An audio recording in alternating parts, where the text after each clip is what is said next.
Good.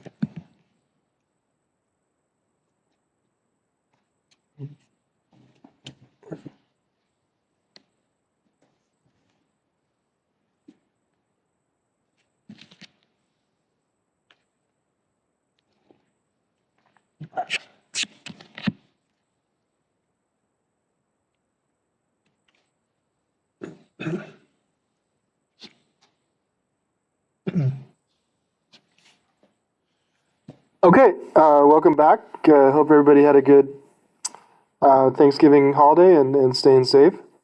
So we're only got a few more things to do for this semester, essentially 2 more meetings, and then you got the take-home final after that. All right, so last Wednesday, right before Thanksgiving, we did chapter 14. Okay, so that's done, the intro to money and banking, and that homework assignment is due tonight or today, whenever you get a chance to do that. And we have one more chapter, one more topic basically, and that final topic is monetary policy. So we are going to cover that today, and that'll be kind of our the last chapter I want to cover in your textbook, and the last topic we're going to cover. So basically, we have 2 more meetings, including this one. We have tonight's week 14, right? And we'll do that final chapter, chapter 15, and finish up with monetary policy. This will be the last day of new material.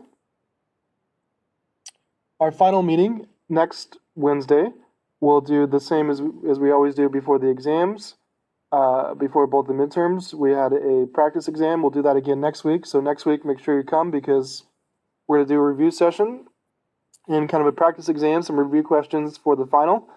And then after we're done with that, we'll be done, and I'll post the final exam, and you'll have a week to do that, and that'll be due the next Wednesday during finals week.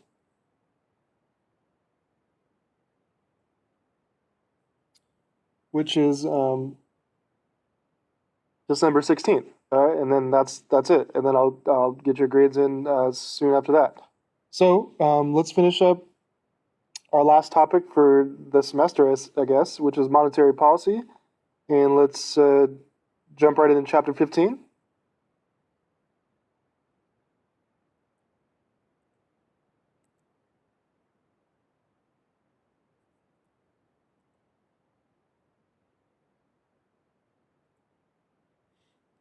All right, so we can open up the study guide for chapter 15.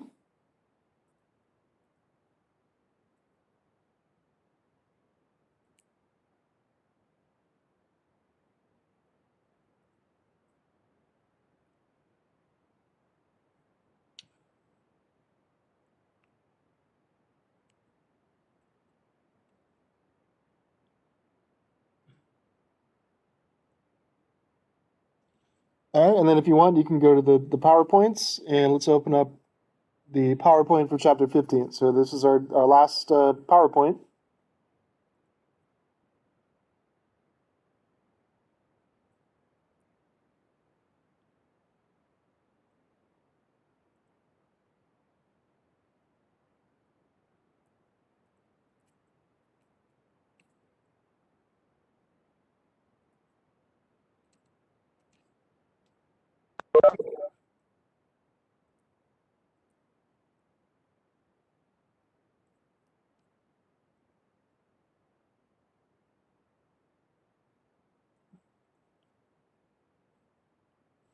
Okay, so our last topic, our last chapter, chapter 15, is to build on what we covered last time in kind of the intro to money and banking. Let's talk a little bit about interest rates, how that relates to the money market, and then we'll finish up with, most of the chapter is about monetary policy. And so let's jump in and start talking about that. So I have some definitions and links here because there's a bunch of terms and like key concepts that I wanted to further define that were not in the PowerPoint, just in case you didn't get a chance to read the chapter. And so all the things that are highlighted here, I have a further description and a link down below. Okay, so first let's just define what monetary policy is. So we learned a couple weeks ago what fiscal policy is when the government uses taxes and or government spending to influence the economy. And now this is on the part of the Federal Reserve, the central bank of the United States. They're going to use their tools. There's got a few more. And when the Federal Reserve, the central bank, tries to influence the economy through interest rates, that is essentially the process of monetary policy. And that's what we're going to talk about right now. So, what's monetary policy?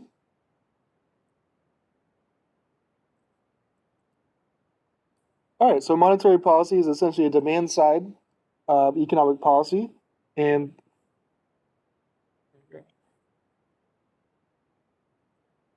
sorry, I had an ant crawl across my screen. Okay, so monetary policy is demand side action by the Federal Reserve, the central bank, and this is action undertaken by the central bank to control the money supply. Um, and they want to do that in order to either to halt or put to a stop inflation, or most likely they want to boost the economy if there's in some kind of economic downturn, or recession, or unemployment, and those are all situations which we're facing right now. So you're seeing the Federal Reserve use its normal monetary policy tools and then some other policy tools that they kind of do or try new things in difficult times, which is happening now. Okay, so but just in general, monetary policy is the central bank using its monetary policy tools to try to influence the money supply in order to stimulate or affect the economy. Okay, there's a little link to that for Investopedia, and it's got some more updated information on monetary policy if you want to look at that.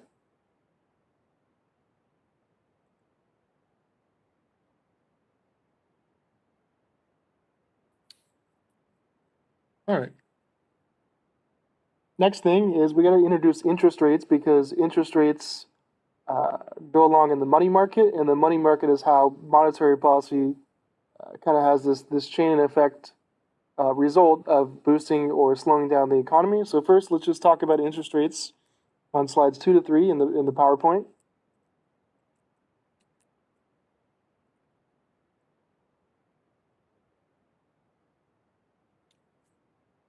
All right, so you know what interest rates are.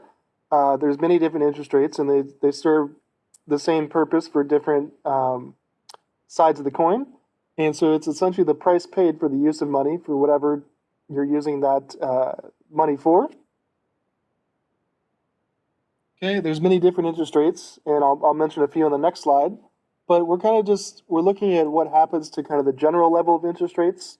So obviously, when the Federal Reserve is conducting monetary policy, they're not trying to specifically target like credit card rates or student loan rates or car loan rates or home loan rates.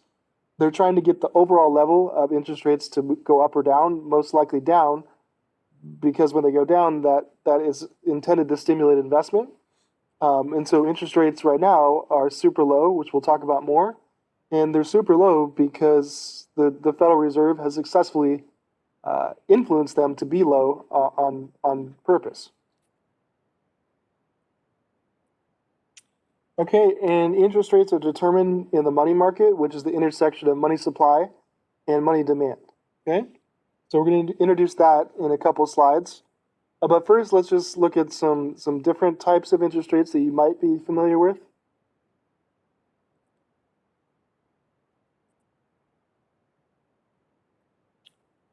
Okay, so there's many different types of interest rates. These are just a few, and the interest rate depends on the asset or good or service in which it's related to.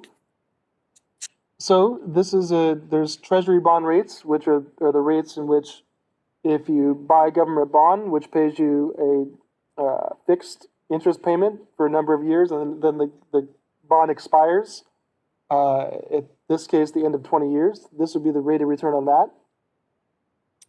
Okay, and obviously if you want to get the bond returned shorter, if it cashes out in 3 months, the interest rate is going to be lower because you don't have to wait as long to get the investment. This here, the prime interest rate, this is kind of the rate which uses a benchmark that kind of the most credit-worthy borrowers get to get, right? If you have really good credit, you kind of look at the prime interest rate, and this goes along with what the Federal Reserve does. So this is the prime interest rate is directly correlated to monetary policy. Okay, there's mortgage rates, which are depend on the number of years. If it's a longer, if it's a 30-year mortgage rate, you might get something like 4%. Right now, I think they're even lower, maybe something like 2.5% or even close to 2%. And you can get a loan for your automobile, which is probably similar to the loan rate for houses. Savings bonds or savings rates pay pretty low. The federal funds rate is the rate we'll talk about later, which the Fed targets. And this is the interest rate that banks, like the big banks, charge each other for overnight loans if they need liquidity quick.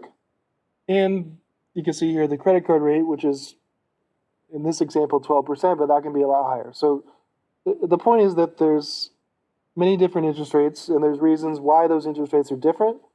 But when we say like interest rates are low, that means that just in general, the level of rates is low.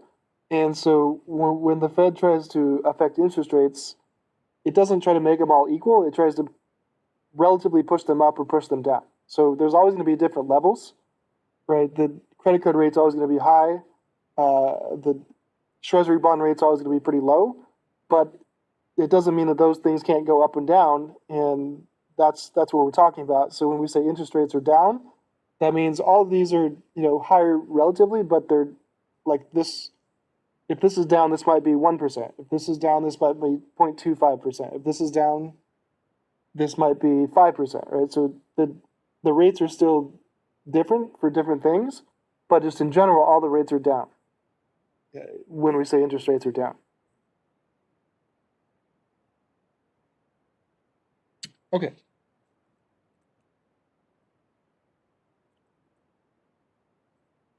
So now that we've kind of introduced monetary policy and just the concept of interest rates, we're going to look at the money market, which is the money supply and money demand, and how that is directly determined by the interest rate.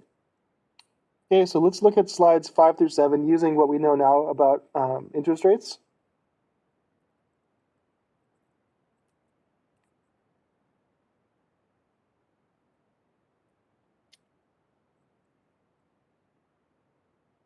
All right, so there's essentially two components to money demand. Like this is the demand for the things we talked about last time, which were M1 and M2, right? So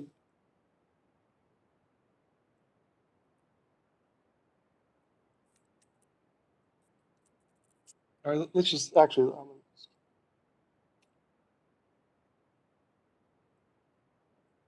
Okay, so this is the model for the demand for money.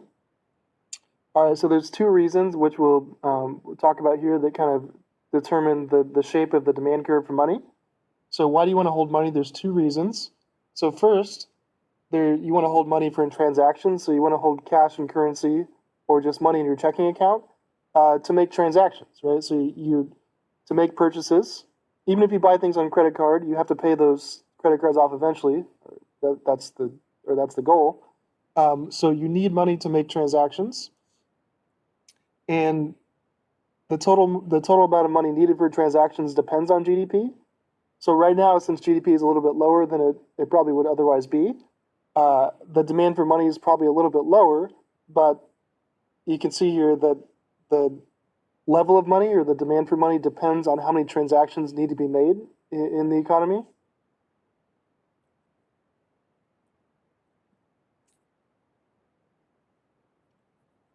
Okay, so the transactions part doesn't depend on interest rates. It only depends on how many transactions the entire economy, like an aggregate, wants to make.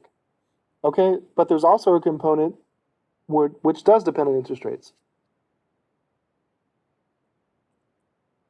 Okay, so the transactions part doesn't depend on interest rates. The asset part does. So money is a store of value, is the other component of money demand, and this part varies inversely with interest rates. And when you think about it, it'll make total sense because when money is being used as an asset to store value, usually money doesn't pay much of an interest rate. Like checking accounts might pay a very small rate, but otherwise you can normally get higher returns in other interest-bearing accounts. But the thing is, if those other interest-bearing accounts they pay really low interest, then you might as well have more of your assets in money because that's guaranteed. And if you're not going to get a return in bonds or savings or other markets, then you might as well store your money in checking accounts and just currency because you're not losing interest in some other account. But if other accounts start paying more interest, you'll start buying, or some people will start buying those higher paying assets on the margin. And so therefore the opportunity cost essentially, which is the interest rate of holding money, changes depending on the interest rate. So if you look at this picture on the next slide,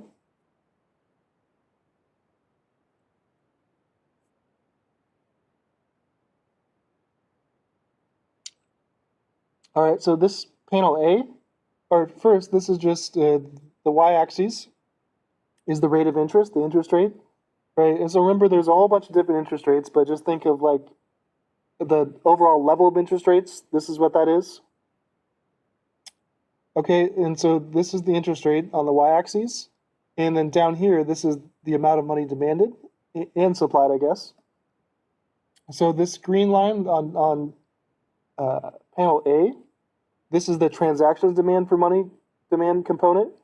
And so this is just the amount of money the economy needs to make its transactions. So this doesn't depend on interest rates. It's determined by real GDP.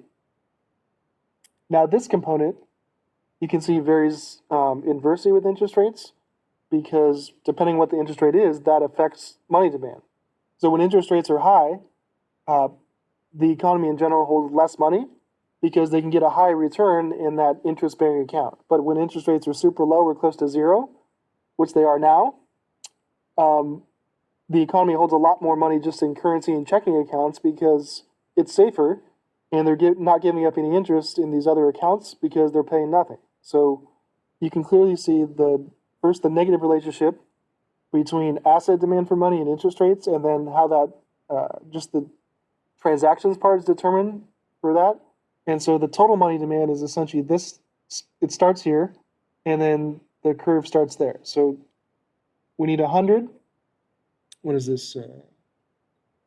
Billions of dollars. So in this example, 100 billion just for asset demand, and then we start there at 100 billion, and then the downward sloping part changes from that point depending on the interest rate. So if the interest rate is lower, then the economy holds more money because they're not losing out interest in some other account. But if interest rates go up, then what you see is people start putting their money in those higher paying interest accounts and taking more risk because they're getting a higher return. So this line, this distance, plus this line is how we get the total money demand, which is composed of transactions demand plus asset demand. Okay, so the transaction demand determines the initial level. The asset demand determines the portion in direct correlation with interest rates.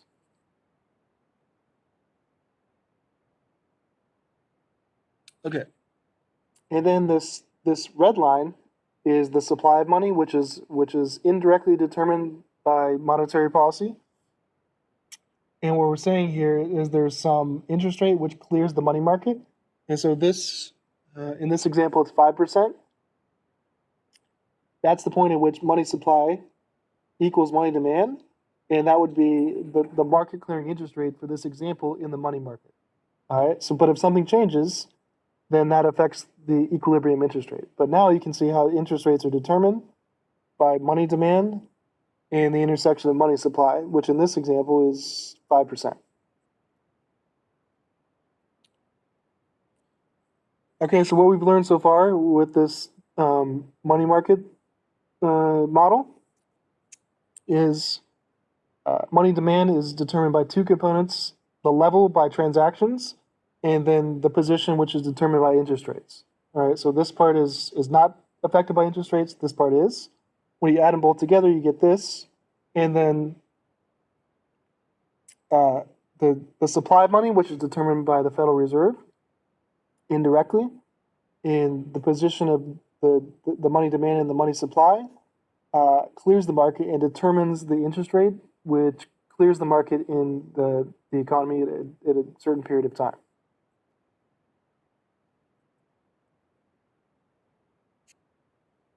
Okay.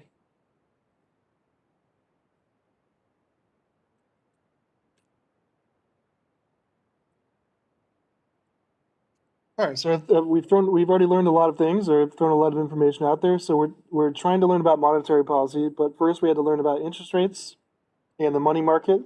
And once we understand that, we can see how the Fed can um, control the money supply, which affects interest rates, and those interest rates are the things that have a chain reaction effect for the rest of the economy. But first, you have to just see how what the Fed does directly impacts the interest rate, and then that has effects on investment and the rest of the economy.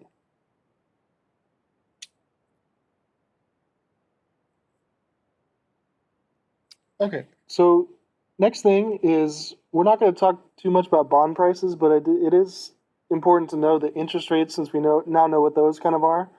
Interest rates and bond prices, a inverse relationship, or kind of when interest rates go up, bond prices go down. All right, and there's a little section here I put in a link to, I think, in Investopedia that explains more on that.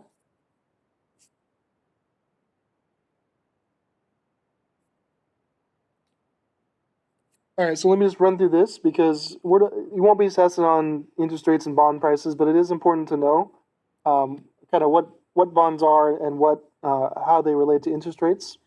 Okay, so bonds have an inverse relationship to interest rates. When interest rates rise, bond prices fall, and vice versa. So that's what it means to have a negative or inverse relationship. So an easy way to see this, so just let me just see if I can make an example here of a bond.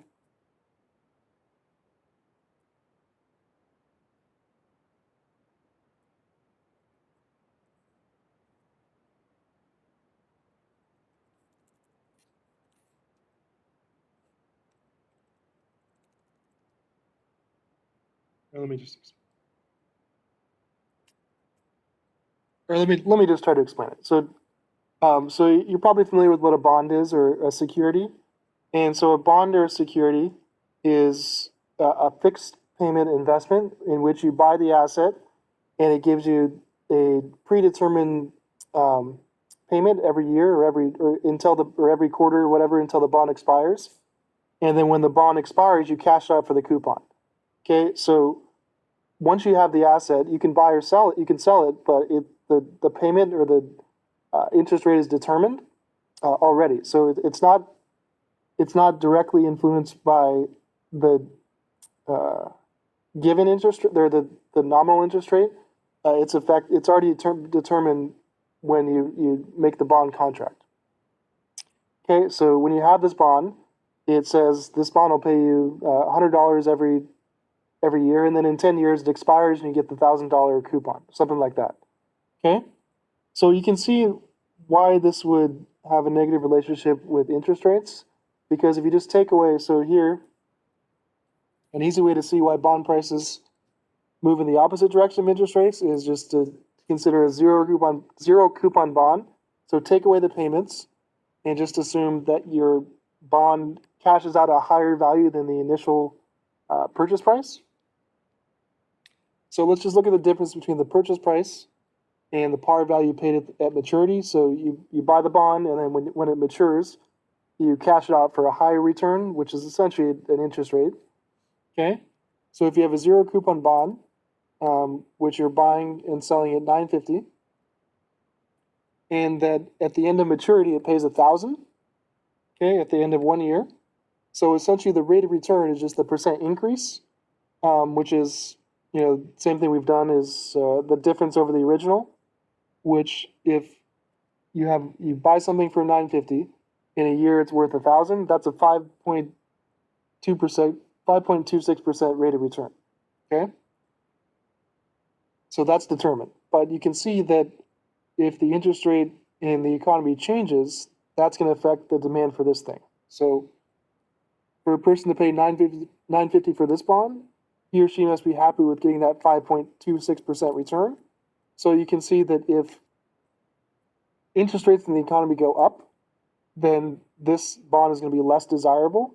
If interest rates in the economy go down, this bond will be more desirable. So the price of this bond should vary negatively or inversely with interest rates, because interest rates directly determine how profitable this bond is. Okay? So basically, if interest rates are giving you, in this example, if interest rates are giving you less than a 5.26% return for a year, then you prefer to have this. If they're giving you more, you'd rather have the other interest-bearing account that pays more than the 5%. Okay, so the point is that interest rates and bond prices have an inverse relationship, and that's kind of what I'm trying to clarify here. There's a little link on Investopedia if you want more on bond prices and interest rates.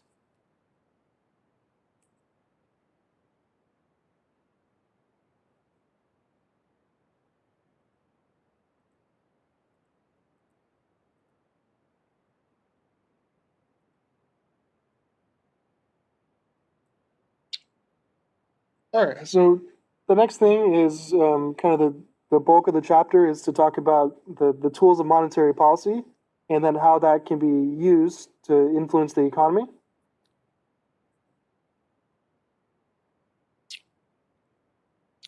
All right, so everybody doing okay so far? So I kind of threw out a lot of terms and concepts.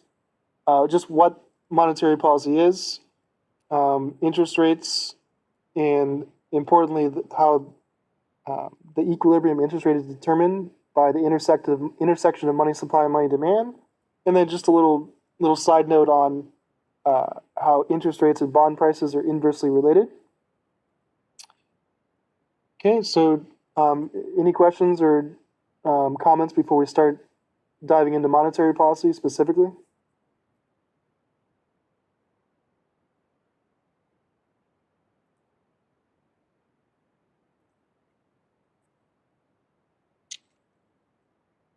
Okay.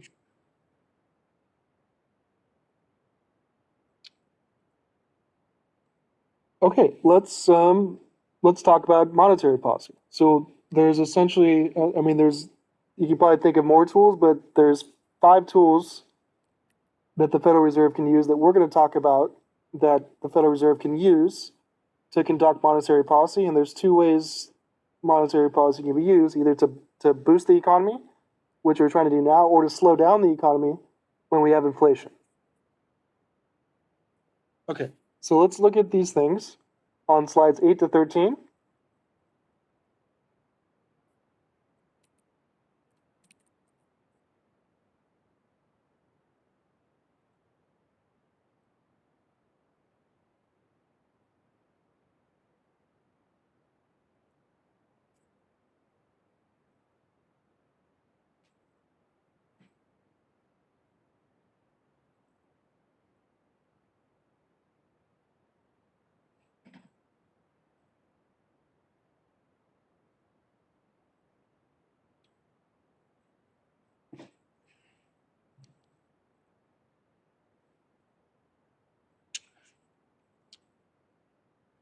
Okay, so the first tool of monetary policy is called open market operations.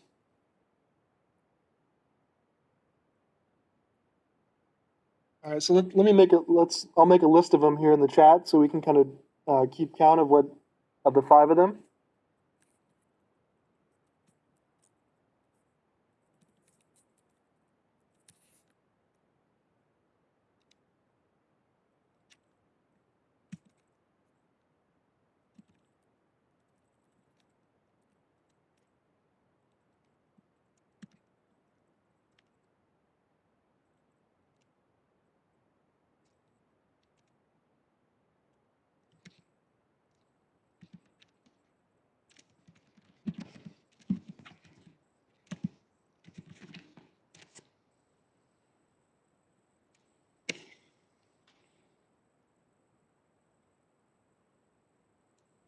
All right. So the first tool of monetary policy is called open market operations, and this is essentially the buying or selling of government bonds or securities. So this is the most widely used and most successful tool of monetary policy.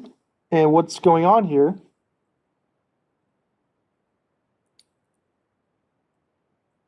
is what the Federal Reserve is doing, the central bank. It's either buying or selling government bonds from the U.S. government. So a bond or security is just a debt contract, where essentially if they're buying this, okay, they're lending money to the U.S. government, and the U.S. government is promising to pay them back in fixed payments, and then at the end of the coupon payment, the bond can cash out. So when the Fed wants to get, let's see, when the Fed wants to get money to the banking sector, or kind of get more liquidity or cash into the economy, what they can do, what they do, and what they've done recently is buy a bunch of government bonds and securities from big banks. And what that does is it gives the banks and lending corporations more money. And so the Fed takes the security, right? The Fed doesn't care if it has the money or if it has the security, because they're worth the same thing. And this earns interest. So if the Fed wants to give the banking sector more money to boost the money supply, they could buy a bunch of bonds and securities from the big banks, and they hold the asset, and the bonds get the banks get the money to lend out to more customers, which should, in theory, kind of increases the money supply, and there's more money in the economy, which is what they're trying to do when they want to boost the economy. Okay, so they can to increase the money supply, the Fed can try to buy bonds and securities from commercial banks and the general public, and what that does is gives them more money to lend out and to spend, right? So, and then the opposite direction, if the Fed wanted to slow down or decrease the money supply, they can sell the bonds and securities back to the commercial banks and the general public, and they take the money and put it into the Fed vault, and the Fed or the banks and general public, they take the securities as an asset. So it's just the buying and selling of government bonds going back and forth, but this is a very successful tool, which can be used to control the money supply. So in times when the economy is doing worse, which are now, the Fed most likely did and is still doing, buying a bunch of government bonds and securities. So they hold the assets because they don't need the money. The economy needs the money. So the Fed buys the asset, the banks get more money, the banks lend out more money, and that's supposed to get more money and liquidity into the economy and boost investment and everything else. Okay. So first tool of monetary policy, open market operations, which is essentially buying in mass scale government bonds and securities. And this, again, the reason why this is the most successful and the most widely used is, number one, these U.S. government bonds and securities, they're essentially risk-free because the government's always going to pay its debts. It's never not. And so there's other places to buy bonds and securities, like municipal bonds or private bonds from like corporations, or municipal bonds from like a state or local governments. But sometimes those corporations fail, and sometimes those municipalities, even like state governments, run out of money and they don't pay their debts on time. So any other type of financial asset, there's a risk involved, whereas U.S. government bonds, they're never not going to pay their debt, and so it's just a matter of moving money from one place to the other for the Federal Reserve, and so they're doing this to help the economy, and they don't care essentially if their money is going into buying bonds or to selling bonds. They're just doing what's best for the U.S. economy. Okay?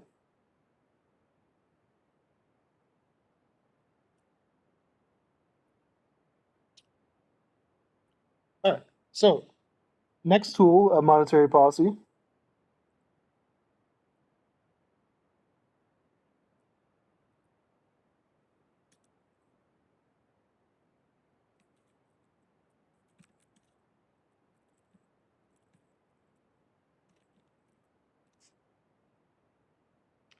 All right, so let's call this repos and reverse repos. This sounds a little weird, but I explain. This is kind of a newer one, and it's being used even more now because a lot of the traditional actions of monetary policy are not as effective as they used to be because interest rates are super low.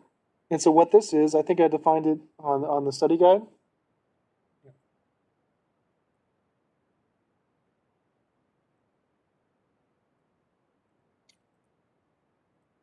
Okay, so in this chapter, I'm going to throw out a lot of key terms and just kind of new ideas, but I think they're all kind of interesting, and I tried to define them more. So a repo, which is essentially a repurchase agreement, um, or reverse repo, which is a reverse repurchase agreement. It's a form of short-term borrowing in money markets, and what it does, it involves the purchase of a security with the agreement to sell them back at a specific date, and usually at a higher price. So it's kind of a hybrid of open market operations, but it's shorter term, so there's more risk involved, but it's the same concept. So repos and reverse repos represent the same transaction, but they're titled differently depending on which side of the transaction you're on. So for the way you define it is the party originally selling the security and the party agreeing to purchase it again in the future, they're entering the agreement as a repurchase agreement.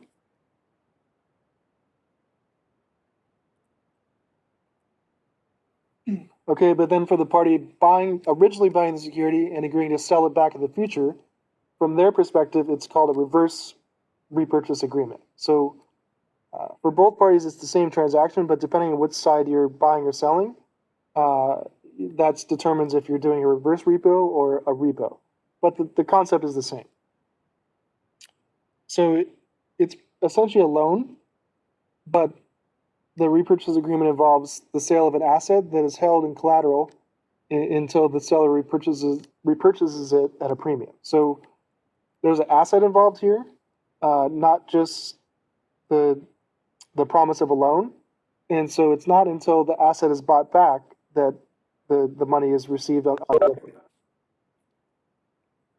Okay, and so this is this is something the Federal Reserve has done as monetary policy more recently than they didn't do in the past because they need to do more creative things to try to boost the economy.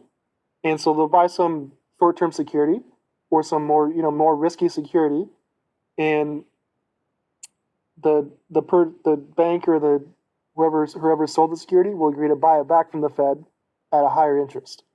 So this is just this is, like I said, kind of a hybrid form of open market operations where the Federal Reserve is getting a little more creative in how they try to influence the economy.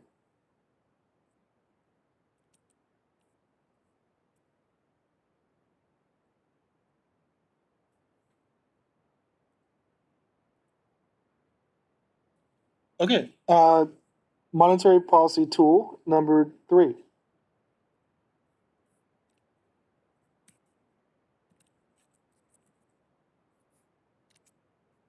is the reserve ratio. So we learned about this um, last time when we at the end of the chapter 14, and we had some homework questions on this.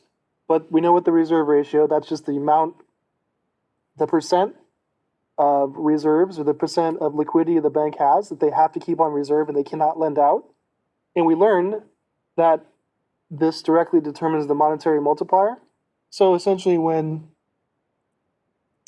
uh, the Federal Reserve, let's see, so when the Federal Reserve lowers the reserve ratio, that means that banks have more money to lend out, and that would increase the money supply. And the opposite is true as well. So to use this tool to increase the money supply, they could lower the reserve ratio, which would allow the banks to be able to lend out more, and that would, in theory, increase the money supply. Right? Okay. The fourth tool is the discount rate.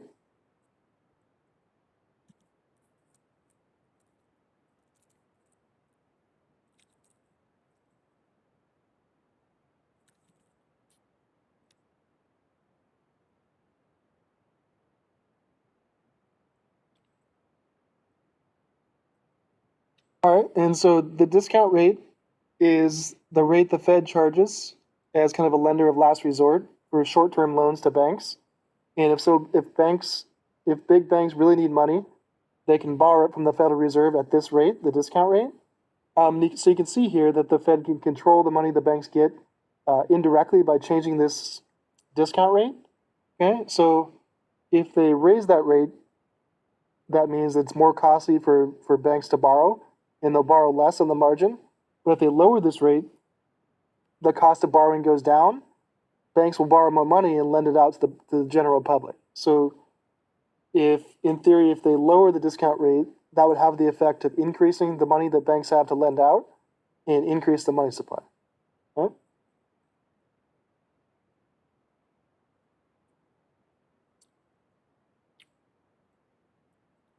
Okay, one more tool. Tool number 5 is interest on reserves.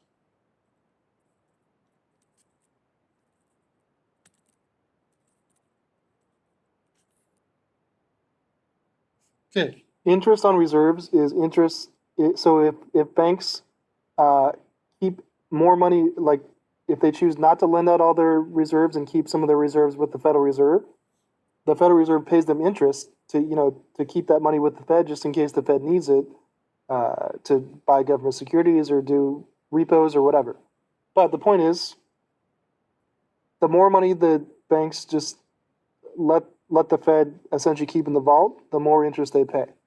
And so you can see that controlling this interest rate will also have an effect on the money supply. So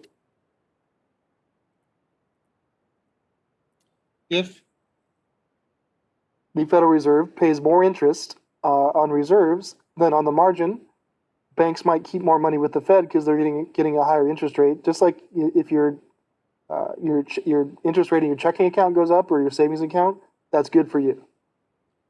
But if they lower the interest they pay, then some of the banks might take their money out or take more money out and lend it to the public because the opportunity costs got higher. So depending on what the Fed does, if they want to get more money out into the public, increase the money supply, what they would do is lower interest on reserves because that will encourage uh, big banks to lend out money because they're getting less of a return with the Federal Reserve.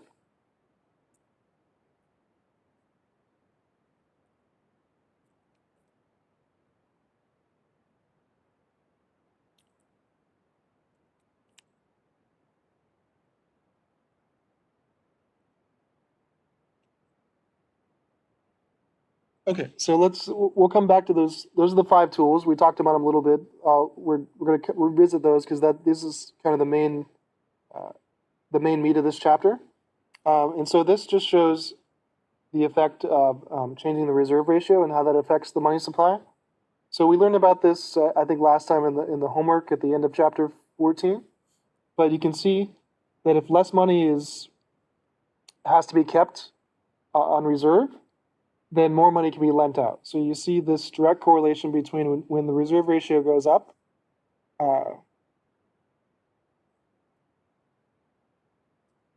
then excess reserves go down, and so the Fed can directly control excess reserves in lending and money making potential by lowering the interest rate. So if they tell the banks you could lend out more, you don't have to keep as much on reserve, then they lend out more, and that gets more liquidity and money into the economy. So lowering the reserve ratio increases lending and increases the money supply.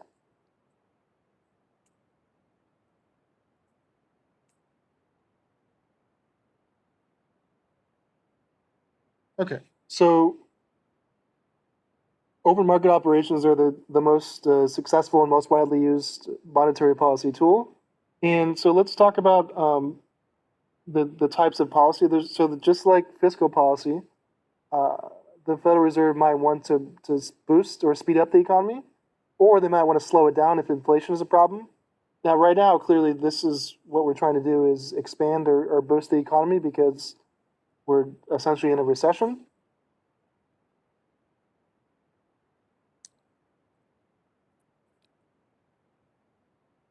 All right, so the Federal Reserve is going to use expansionary monetary policy if the economy is in a recession and try to boost it, try to get more money into the general public.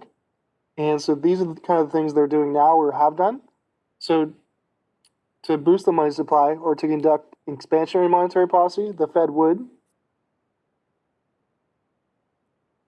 buy government securities or lower the reserve ratio because that gets more money in to lend out from the banks, lower the discount rate because that makes it cheaper to borrow, or the let me just maybe we can just make a list of expansionary tools based on the tools we listed. So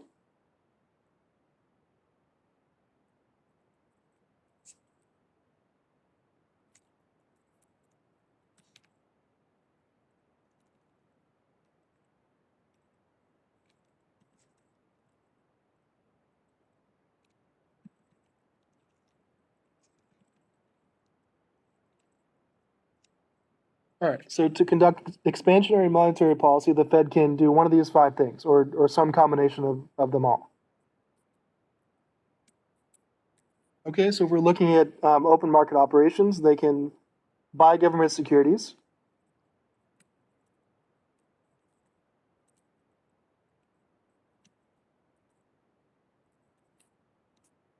Okay, so that's going to boost the money supply, boost the economy in theory, because the Fed takes the security, right, and the general public and the banks get the money by selling those securities, and then that money goes into the public, is lent out, and spurs investment.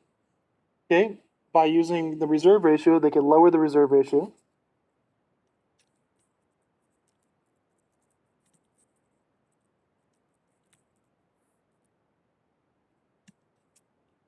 Okay, um, discount tool. Oh, sorry, I skipped.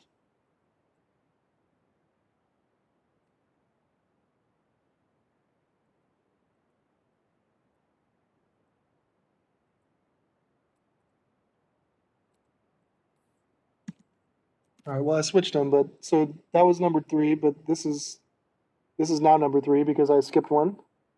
So to do the repos and reverse repos. All right, so if it wants to do that tool to boost the economy, what they can do is buy the um, asset as collateral. So that's essentially a repo, right?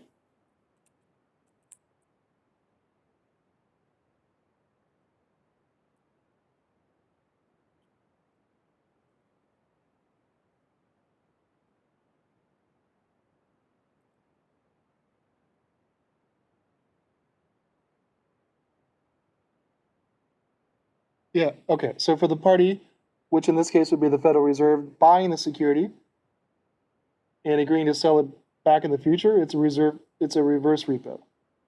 Okay. So that's what they're doing is they're going to buy the security and they're going to sell it back in the future at a higher price. Okay.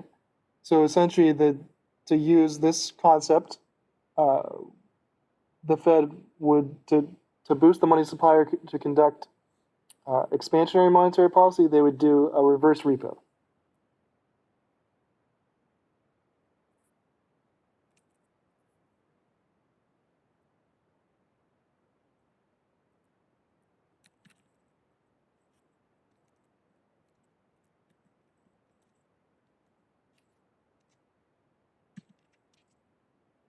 Okay, and then using the discount rate, the Fed could conduct expansionary monetary policy by lowering the discount rate.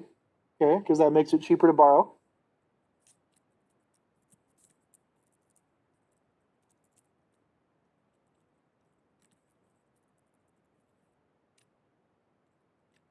Or finally, they could lower interest on reserves because that'll encourage the banks to take their money out of the Fed and try to get a higher interest lending out, doing other things because the opportunity cost change.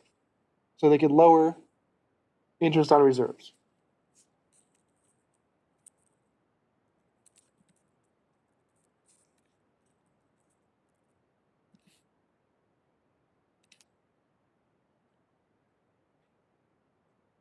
Okay, so what we've gone through here is the 5 tools that we're going to talk about that the Fed has on its disposal to conduct monetary policy. And then we listed the ways in which those tools can be used to boost the economy. Now, I'm not going to list the other opposite, but if the Fed wanted to slow down the economy or decrease the money supply, then it would just do the opposite of these 5 things, right? So to lower the money supply or to do restrictive monetary policy, okay, the Fed would sell government securities and or increase the reserve ratio and or do the repos, the other side of the coin there. They sell the asset, increase the discount rate, or increase the reserve ratio. So the opposite of these actions is how the Fed would do restrictive monetary policy. Okay, so the restrictive monetary policy is not going to be used right now because we are trying, or the Fed is trying to boost the economy at all costs. So this would only be used if inflation is an issue. But right now, this is what the Fed is doing.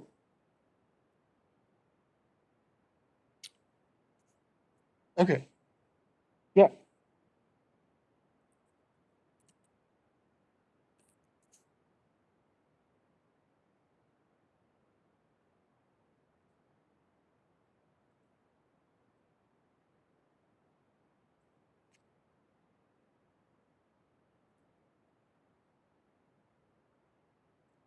Okay. Yeah. So, any questions on any of these tools of monetary policy that we discussed here?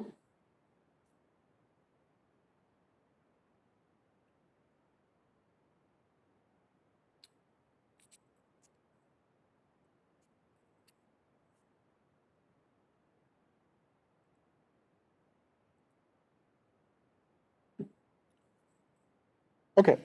All right. So let's. I'd recommend write those tools down or take a or cut and paste them or take a screen cap or whatever because I know that there's the homework question is based on these 5 tools, and so make sure you have a list of these and kind of can understand or can explain what these things are. But you'll need these 5 tools, and you'll need the ways in which I believe the Fed wants to use them to boost the economy or do expansionary monetary policy. So these 5 things I showed you of how the Fed can boost the economy, I think you'll need that for your homework assignment.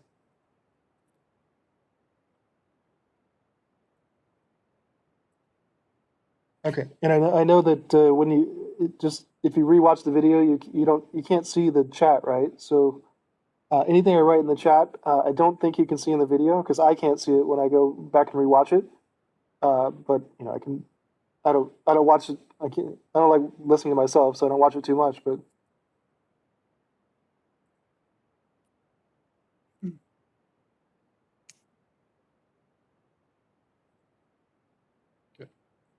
so let's go to the next thing, which is monetary policy and equilibrium GDP.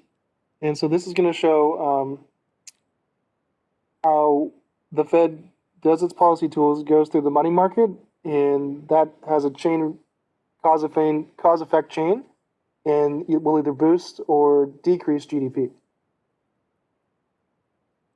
Okay, slides 14 to 17.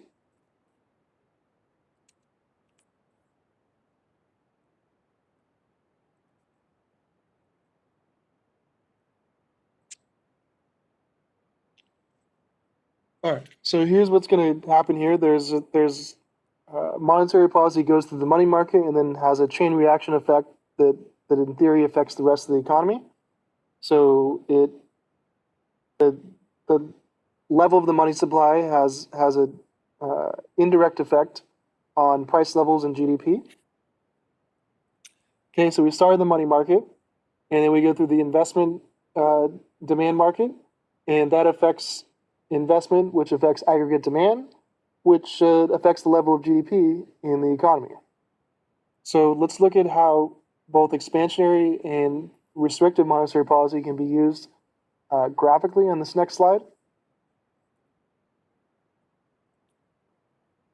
Okay, so this is the graph, You don't have to know this for the final. In a normal situation, I would spend a whole lot of time uh, doing this on the whiteboard, and you would have to know all these graphs. It seems like a lot at once, but once you do it a few times, it's not too bad. But for this purpose, you don't have to do the graph because I can't really illustrate it with the whiteboard right now. So I want you to understand the graphs, but you don't have to reproduce this on your final exam or the homework.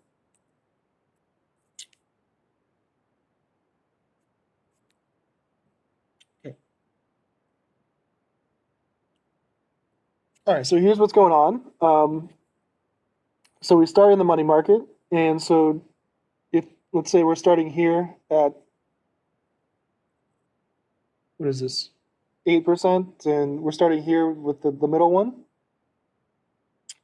8% interest rate and 150 money supply. Okay, and if the Fed wants to increase the money supply, all right, it could do one of those five things we just listed. Buy government securities or any of those other things, and that would increase the money supply, which is a rightward shift. See how it increases? And that goes to 175. Okay, if there's more money in the economy, um, then the amount or the interest that, let's see, how do I explain this? So if the economy has more money, they move down the demand curve because they won't pay the demand for money is at a lower level, and they won't pay as much for money as they would before. So the interest rate drops because the the rate at which people would borrow for money is lower because the supply of money is higher. So more people have money, and therefore they'll pay a lower rate to get more of it. All right. So after the increase in money supply, we're at this lower rate, 6% and 175. Okay, if you go over to panel B on the investment demand curve, this is how this influences the economy. So at 8%, we're at 20 billion in investment. But if by increasing the money supply and lowering the equilibrium interest rate, the interest rate drops to 6%, that encourages these people on the margin to invest because now it's cheaper to invest. And so lower interest rate means that there's more investment because it's now cheaper to invest. It's now cheaper to borrow. All right. Then we go to panel C, and more investment increases GDP. There's a rightward shift in the AD curve. So remember this equation?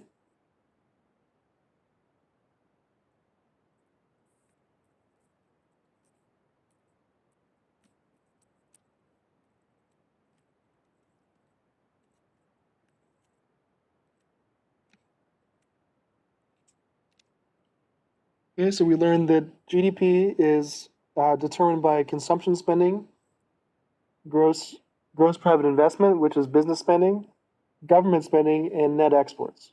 So this whole analysis goes directly through the IG, the gross private investment.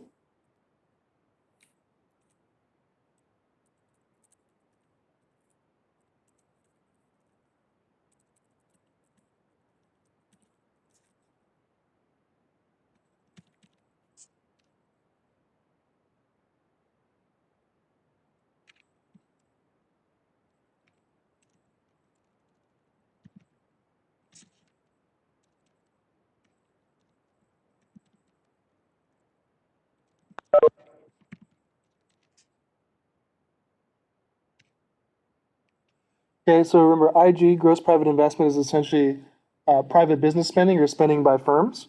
Okay, so that's what's happening here. So if we start again, uh, increase the money supply by using the Fed tools, that lowers the equilibrium interest rate in the money market. That lower interest rate makes it cheaper to borrow, and there's more investment and more business spending.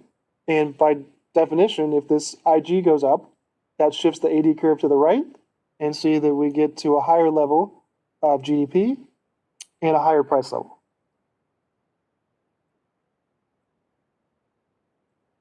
All right, so there's a lot going on here, but this three panel analysis is in theory how the Federal Reserve uses its monetary policy tools to control the money supply and either increase or decrease interest rates, which have a direct correlation with how much investment goes on in the economy.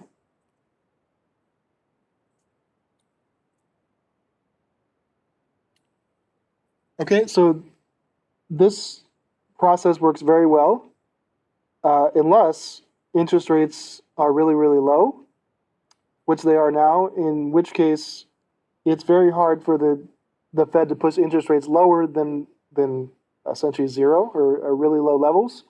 And so once the economy gets to really low interest rates, this type of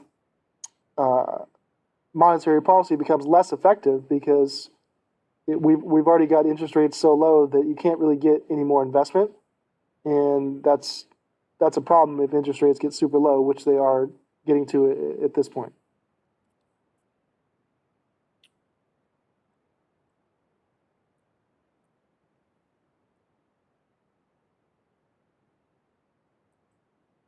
All right. So that was the graph.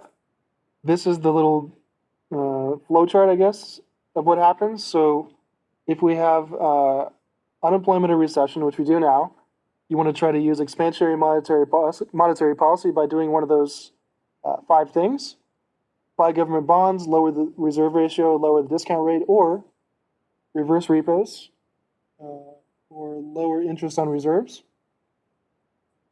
Okay, so what that's going to do is it's going to increase excess reserves. That's going to cause the federal funds rate to fall, which is the rate at which banks lend to each other. All right, so that's going to increase the money supply because it's cheaper to borrow, and banks borrow more, so the money supply rises. All right, we saw the graph when the money supply rises, that pushes the equilibrium interest rate down. That sparks more investment because now it's cheaper to borrow and invest, and that leads to a rightward shift in the aggregate demand curve, which boosts real GDP. So this is the cause-effect chain. That's what it's called.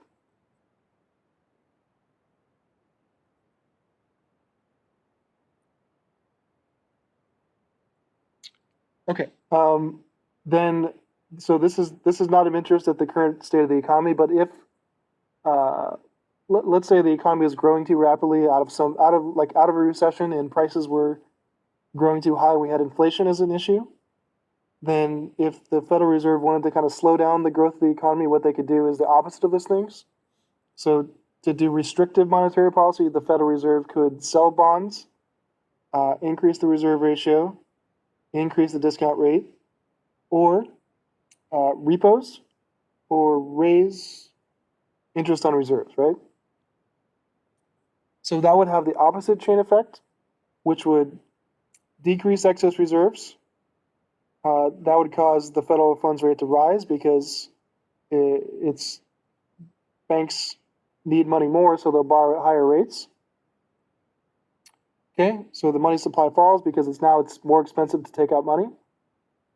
When the money supply falls, the equilibrium interest rate in the money market goes up. That makes it more expensive to invest, so investment goes down with a higher interest rate. That causes a leftward shift in the aggregate demand curve, and that causes prices to stop growing, but it also causes the equilibrium GDP to go down. Okay, so there's a lot going on here and here and here, but you can see this expansionary monetary policy, we go this way, this goes down, investment goes up. That leads to a rightward shift in the AD curve, higher GDP.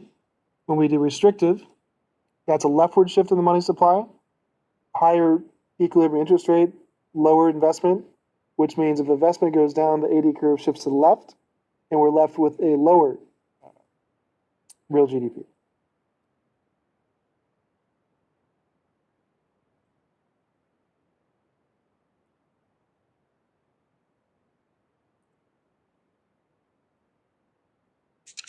Okay, so you don't have to, I want you to understand the 3-panel graph, but you don't have to do this on your homework or the exam, so you don't have to essentially, I mean, I want you to understand this, but you don't have to replicate it. You don't have to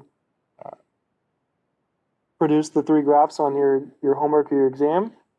But you do have to explain somewhat of the cause effect chain of how these things can increase or decrease the money supply and how that has an effect indirectly on GDP and the economy.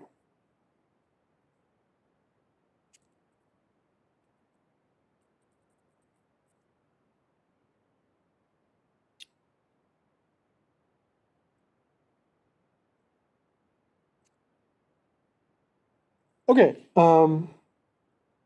still got a few more things to do, but everybody doing okay so far? Questions on that kind of cause effect chain on how the money market indirectly affects GDP?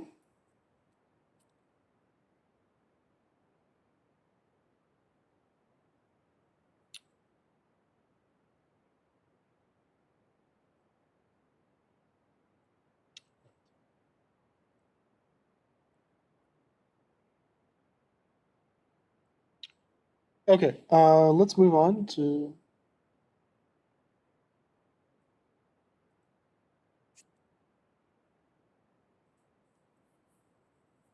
Okay, so it's important to know what the federal funds rate and the prime interest rate are. Um, so let's introduce those two rates, which are very important for monetary policy on slides 19 to 20. So,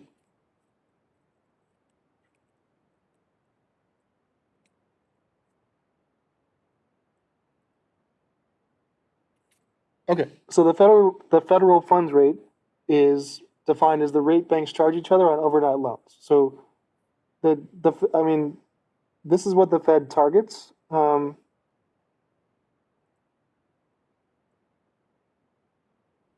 so it's not like the Federal Reserve just pushes a button and says like this is the interest rate, right? They don't have like a lever that goes up and down, but by direct or by indirectly influencing the money supply, that has a direct effect on the federal funds rate. And so by using those tools to either increase or decrease the money supply, that always affects the federal funds rate. And so the Fed can target this because when the money supply goes up or down, that directly affects what happens to this federal funds rate. Okay. So when the Fed pushes for more, like it does its expansionary policy and pushes for more money in the economy, that's going to lower this federal funds rate, and that makes it cheaper for banks to borrow. And if it's cheaper to borrow, they borrow more and get more money into the economy. So this federal funds rate is exactly what the Fed targets when it does its monetary policy.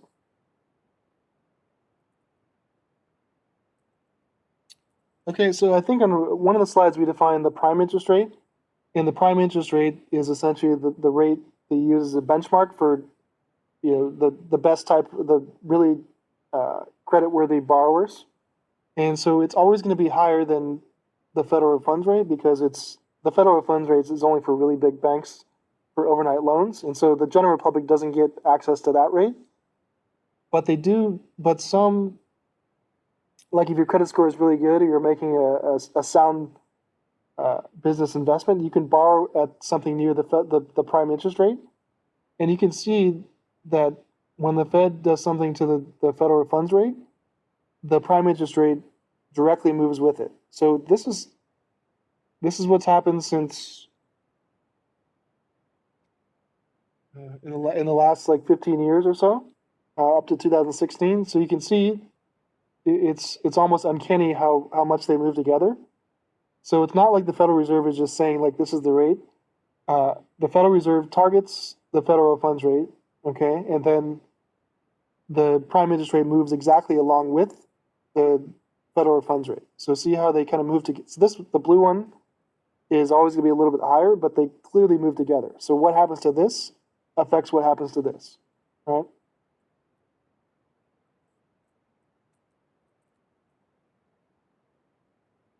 Okay. So the federal funds rate is the rate at which the Fed targets, and this is the interest rate on overnight loans between banks. And I'll show you right now that interest rate is super low.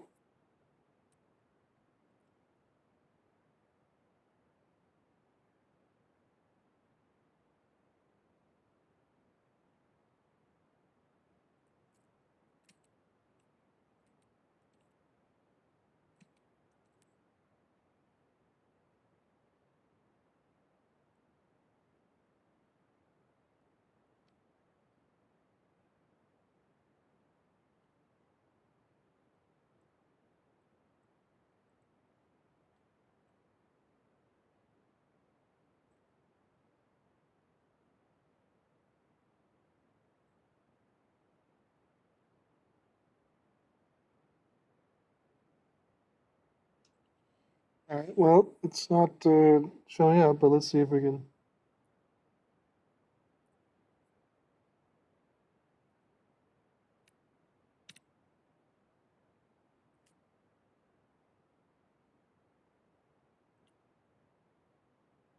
All right, here we go. So this is the federal funds rate that we just talked about. And what the Fed does is it targets this rate. So when it wants to increase the money supply or boost the economy, it does its tools to push this rate down low. So you can see that here is the start of the financial crisis. And what the Fed did is the federal funds rate was about 5%.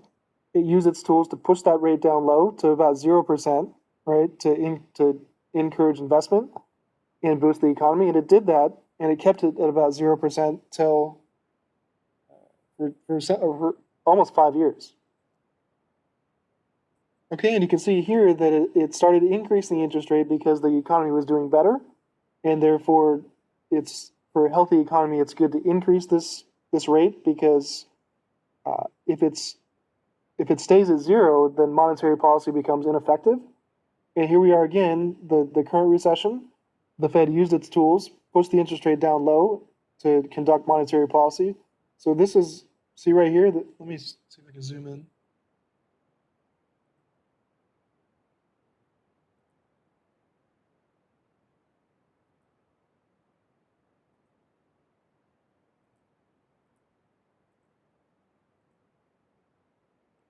All right, so you can clearly see the effects of monetary policy. So the federal funds rate was, about 1.5%.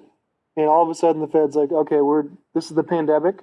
We need to do anything we can to encourage investment. So they did that and pushed the federal funds rate to zero. And the problem now is here was the monetary policy, boom. So now we're at zero. So the Fed has to do other things because this targeting of the federal funds rate is ineffective now because it's at zero. So here's monetary policy, but as you probably know, the economy is doing better, but not as what it normally is. So this targeting of the federal funds rate is not going to work anymore until we can increase the interest rates a little bit more. But here you go. You can see the clear use and effect of monetary policy right there.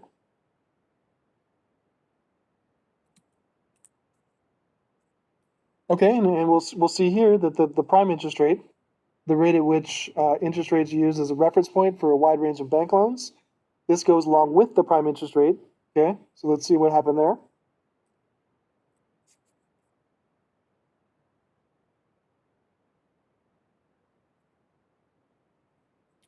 Okay, so here you go. You can see exactly what happened. It fell just with the targeting of the federal funds rate.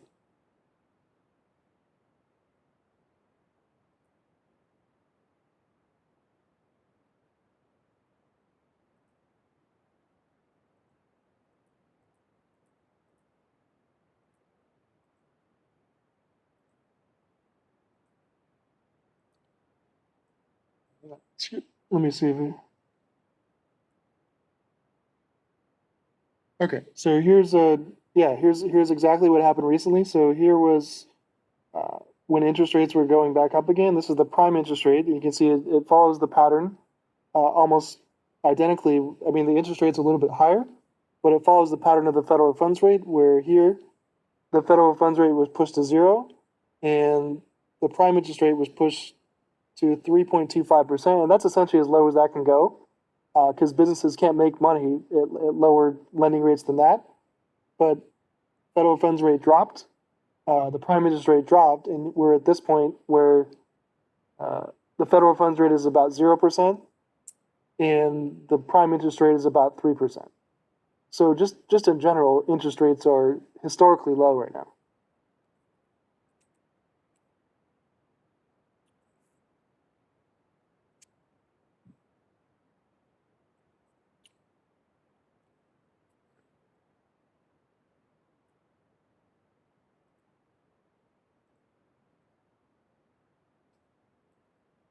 All right. A few more things for the PowerPoint. So just recent monetary policy, and I think we should probably add a few slides for what's happening now, but slides 21 and 22.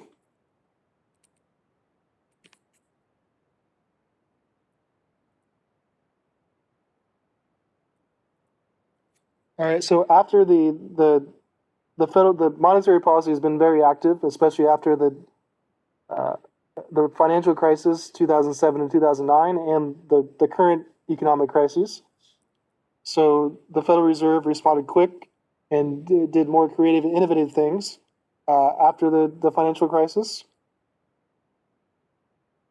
But the Fed is often criticized, as it can be now, by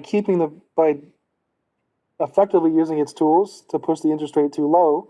And so it works when the interest rate's getting pushed low to invest more and more. But once the interest rate gets to low or zero, then there's nothing else for the Fed to do in this context. So right now, the federal funds rate, like I showed you, is about zero. And so therefore, these traditional expansionary monetary policies aren't going to work anymore until interest rates go up a little bit more. Okay, and then just a few issues or the lags. So first of all, it can take a while for the Fed to recognize that we're in a recession, and then it might take a while for it to get those policies into effect. This cyclical asymmetry kind of means that both types of policy, whether it's federal or fiscal, might have some effect at kind of making the business cycle more pronounced. So if we're trying to get out of the recession, the problem is boosting too much. So you can point for fiscal and monetary policy as being helping the economy, but you can also say that they're kind of making the business cycle more curvy than it is, I guess. Okay, and then the last thing here is liquidity trap, which we're in, and let me define that. But that's the problem when interest rates are super low, which they are now.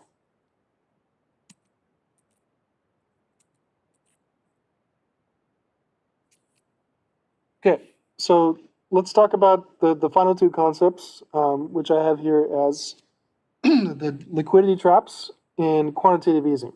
So first thing.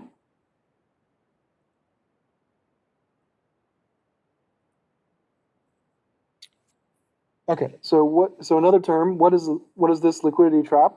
So this is a contradictory economic situation in which interest rates are very low and savings rates are high, rendering monetary policy effective. So that sentence looks like what's happening now, right?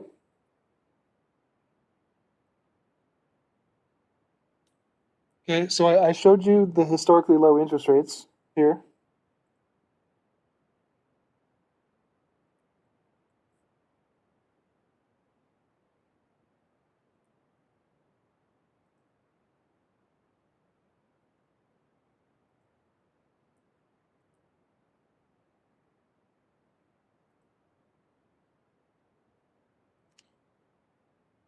Okay, and then we also saw, and I'll show you again, that savings rates are also really high. So this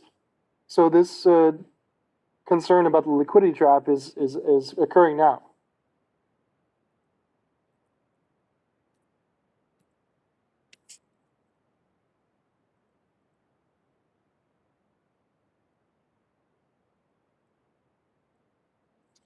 Okay, so a liquidity trap is when interest rates are really low, essentially zero, and when savings rates are really high, which they're historically high right now. So this is happening because the return on bonds is so low that people don't want to buy those bonds because they think that once we get out of the economy, those rates are going to go up. So why would you buy a bond that gives you like 0% if you can wait a year and get a bond that pays you 2%? So the preference of investors, or a lot of investors, is just to put their money in savings account and wait until there's a better investment when bond prices and interest rates go up.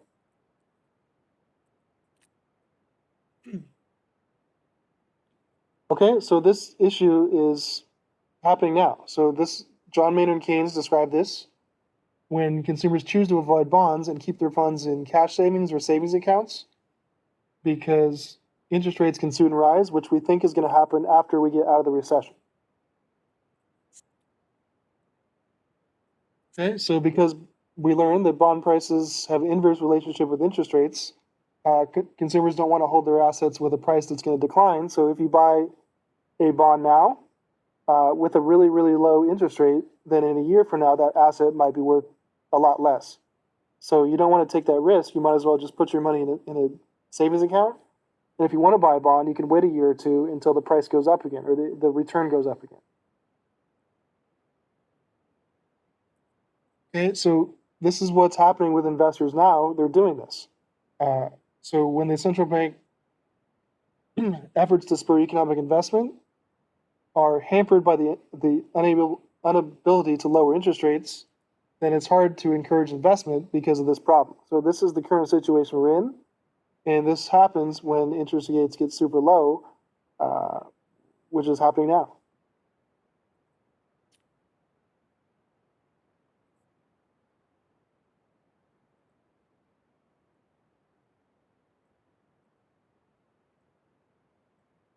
Okay, so the point, the conclusion here is I think that we're currently in a liquidity trap, right?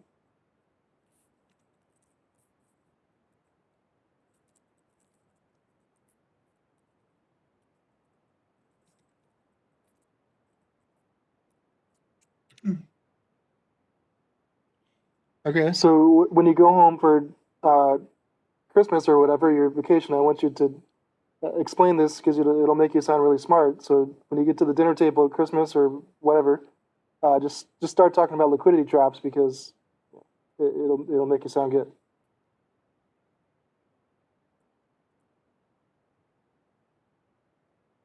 Okay, so in response to the fact that we're probably in a liquidity trap, the Fed has some other things it can do in addition to the traditional tools, which is push the interest rate down.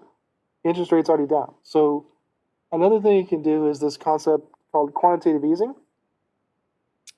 And so this is doing untraditional things because of the possibility or likelihood of a liquidity trap, which is the current situation. So what's quantitative easing?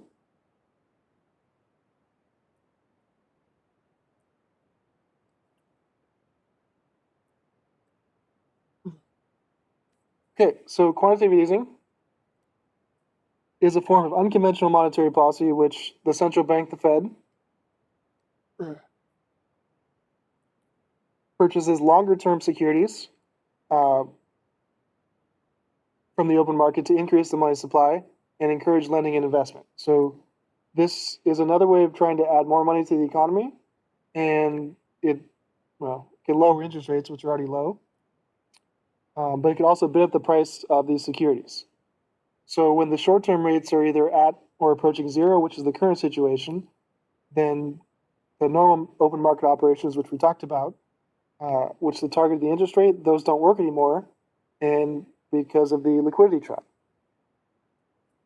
So instead of doing that, they can target specified amounts of assets to purchase. So instead of buying the normal safe, government securities, they can buy more risky assets. They can buy shorter term assets. They can buy, I think they, yeah. So here, quantitative easing involves a country's central bank purchasing longer term government bonds, as well as other types of assets, such as when the collapse of the financial crisis was due to the failing of mortgage-backed securities.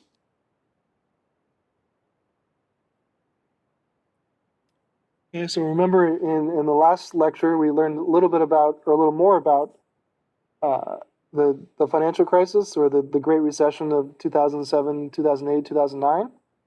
So that was caused by the housing market collapse, in which these mortgage-backed securities started failing, and because these assets were failing, that meant that investors didn't want them anymore. And so what the Fed did is they bought those unwanted assets and held them until they were worth something again, and that allowed the Fed to hold that asset as collateral, and the banks and customers to get money to use for other purposes. Okay, so this was an untraditional type of Fed policy in which, in a form of government quantitative easing, the Fed bought something that was undesirable from most of the general public and held that until it was safe again, essentially.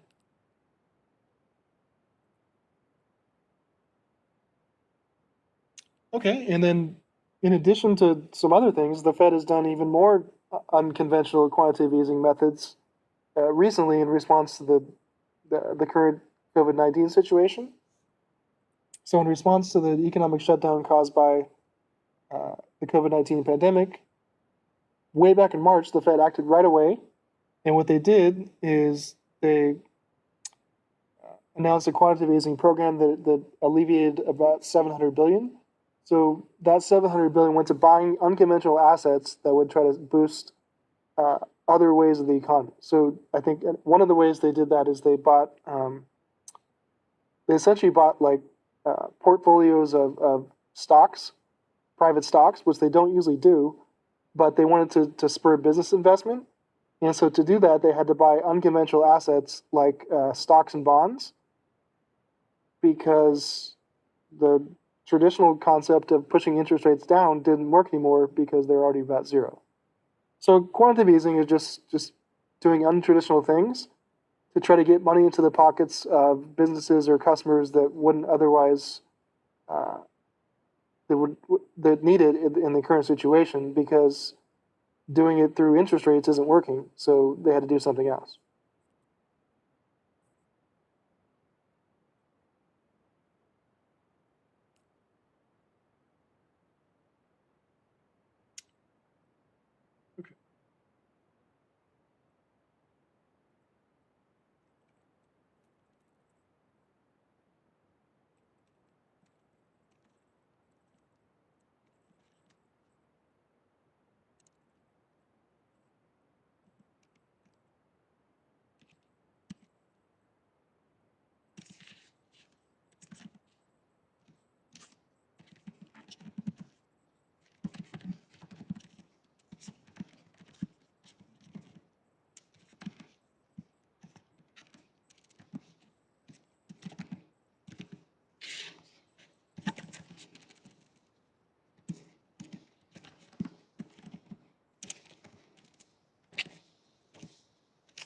Okay, so the point here is that we learned about liquidity traps, and so I think we're currently in a liquidity trap, and in response to a liquidity trap situation, the Fed had to undertake more creative forms of quantitative easing to try to help the economy. So that's the link here between problem being liquidity trap, result being the Fed had to do more quantitative easing things and do more unconventional policy tools.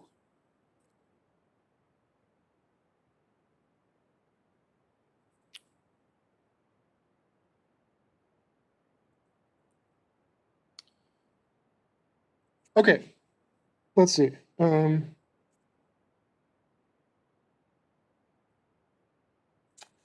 so we're done with the PowerPoint.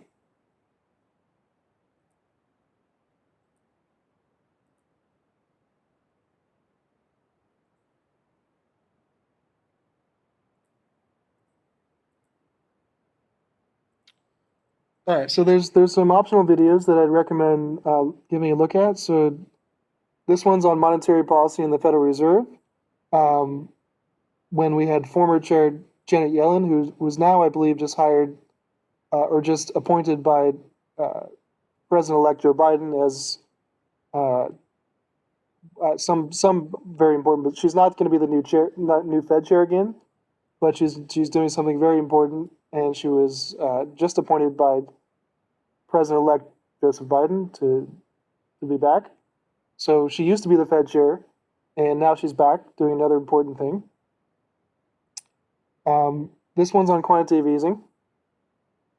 Okay, so take a look at that. That explains that more. And this one is a nice little description or video and more on liquidity traps.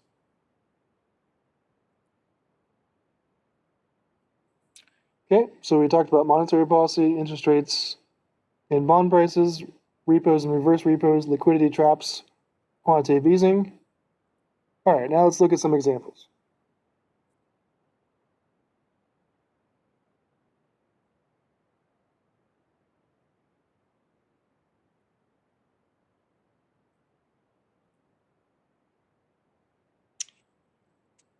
Okay, number one. So let's look at this table for some hypothetical country moolah and answer the following questions.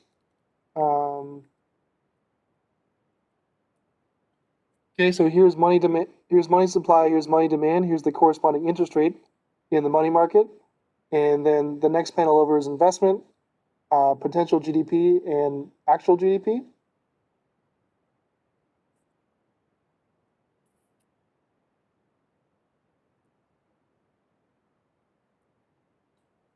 Okay, so what is part A? What is the equilibrium interest rate in moolah? Little I is the interest rate, and so you can see that the point in which money demand equals money supply is where the interest rate is determined. So when this is 500 and this is 500, the interest rate is 5%.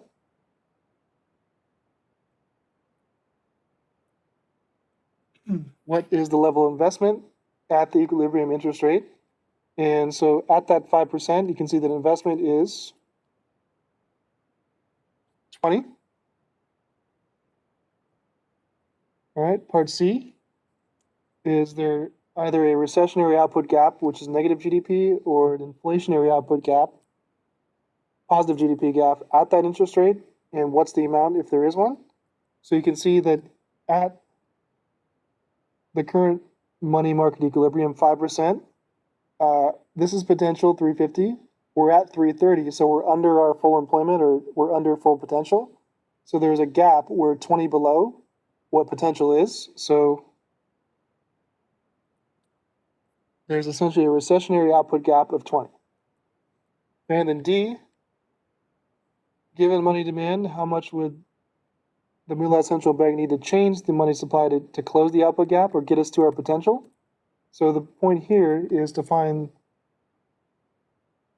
here's potential 350. So when could actual be potential? 350, 350. That's when interest rates would be 4%. So to close the output gap, the Fed would have to increase the money supply 100. So see, we're at 500. If they add 100, then these are all 600. So if this is 600, then money supply clears when this is 600 and this is 600, okay? And that's 4%. So by increasing the money supply by 100, the money supply is 600. The new equilibrium is when this is 600 and this is 600, interest rate's 4%, and you can see that that's when our actual equals our potential. Okay, so the moolah central bank would need to increase the money supply by 100 to close the output gap. And then finally, part E, what is the expenditure multiplier in moolah? So remember the multiplier? So the multiplier was defined in chapter 10 or 11. The change in real GDP divided by the change in spending. And in this case, it's investment spending. So look at the two columns there. All right, so this is investment, and this is the corresponding change in real GDP. All right, so this is going up every time this goes up by 10. This goes up by 20. So plus 10, plus 20, plus 10, plus 20. Okay, so that gives us every change in GDP of 20 is the result of a corresponding change in investment or spending of 10. So change in real GDP is 20. The change in spending is always 10. So 20 divided by 10 gives us a nice even multiplier of 2.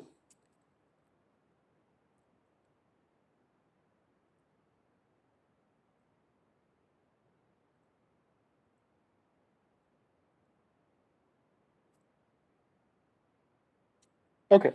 All right, so there's that one. Number 2, and this is the graphical analysis. You're not going to be tested on this, so this won't be on the homework, but just number 2, show the effect of expansionary monetary policy using the diagrams we learned about, which are the money market, investment demand, and aggregate demand and aggregate supply. So this is just rehashing the graphical analysis of the cause-effect chain of monetary policy. All right. So again, assuming we don't have assuming interest rates weren't super low, this is what the Fed did like 6 months ago to boost the economy. So to conduct traditional expansionary monetary policy, do one of those 5 things to increase the money supply.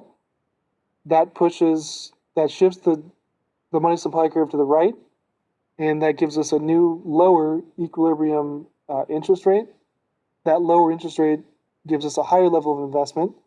The higher investment increases the aggregate demand curve, a rightward shift, and we get to a higher real GDP level like that. Okay, so this shifts to the right, interest rates go down, and then the aggregate demand curve shifts to the right, giving us a boosted higher level of GDP.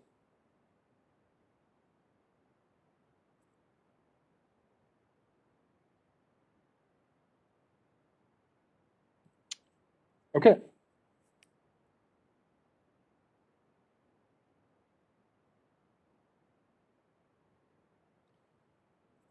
All right. Questions on the examples here before I pull up the homework assignment?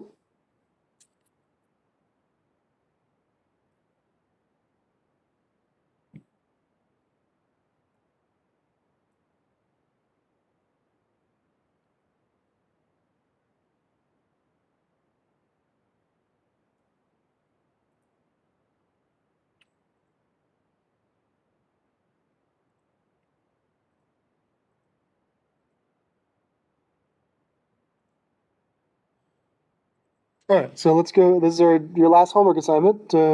If you don't include the final homework assignments, chapter 15. I think there's just one question.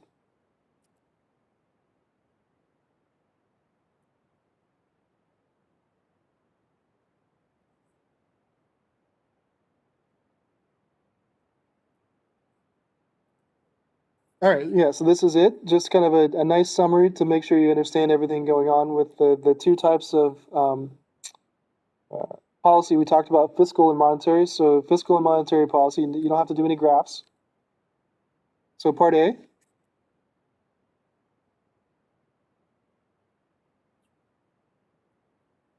All right, so just list the 2 main economic issues that would require the use of expansionary policy, and list the 1 issue that requires the use of contractionary policy.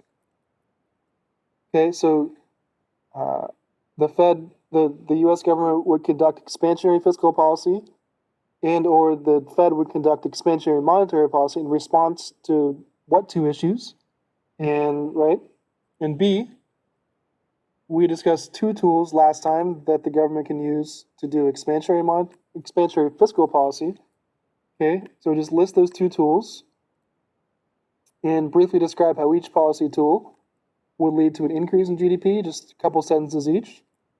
If you want, you can use the equation for calculating GDP, the C plus I plus G plus X. And then C, what we just did, we discussed, and I listed those in the chat, the 5 tools that the Fed can use to conduct monetary policy. So list the 5 ways that the Fed can conduct expansionary monetary policy, and then describe those tools and how they would lead to an increase in GDP in just 1 to 2 sentences. And if you want, you can use again, the equation for GDP, but you don't have to do any graphs. So just make sure that I put those in the chat, so make sure you got where it says here, to conduct expansionary monetary policy, the Fed can do 1, 2, 3, 4, 5. Those are the things you need, so make sure you have those and you can explain those.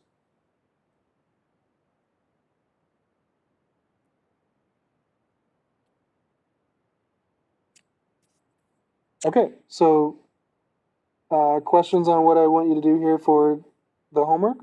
Let's do next week.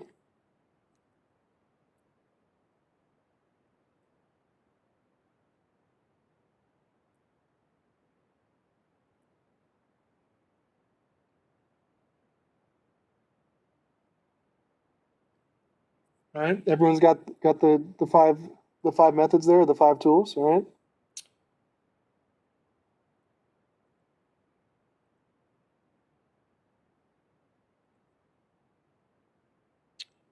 All right, so we'll wrap it up pretty soon. Let's see. All right, chapter 14 homework. If you haven't turn that in. That's due today. So get that in when you get a chance. The final homework, chapter 15 that we just presented, that's due next Wednesday. And then we only have a few more things to do.